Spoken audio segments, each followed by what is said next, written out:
Zaujímavá nová výstava je od 12. marca otvorená aj v Mestskom vlastivednom múzeu na Hlavnej ulici vo Fiľakove. Výstavu Hrdinovia maďarského boja za slobodu v rokoch 1848-49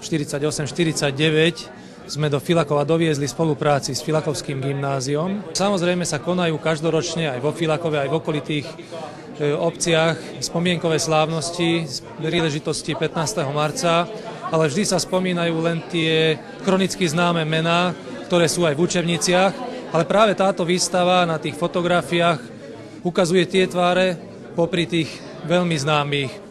Autorom výstavy je Norbert Mádai, ktorý je známym zberateľom zbraní z Maďarskej republiky a výstava vznikla v spolupráci s Hornozemskou barantou, ktorá sídli na Žitnom ostrove.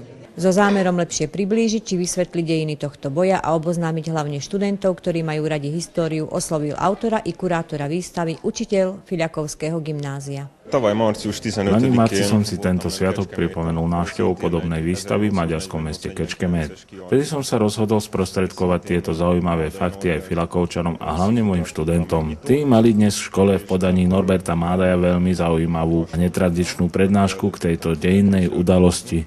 Som rád, že sa výstava páči. Čo viedlo k zozbieraniu týchto fotografií, ale aj jeho osobný postoj k tomuto historickému momentu, prišiel na jej vernisáž objasniť majiteľ vystavených fotografií.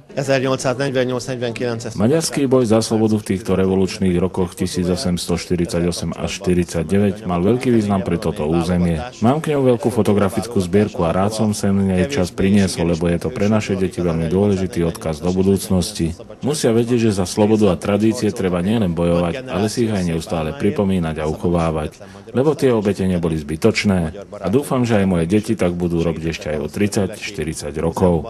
Až do 11. apríla máte teda možnosť sami sa presvedčiť, že ešte vždy sa aj o tejto udalosti môžete dozvedieť všeličo nové a popri tom navštíviť aj ďalšie dve výstavy, ktoré práve teraz Fiľakové mestské múzeum ponúka.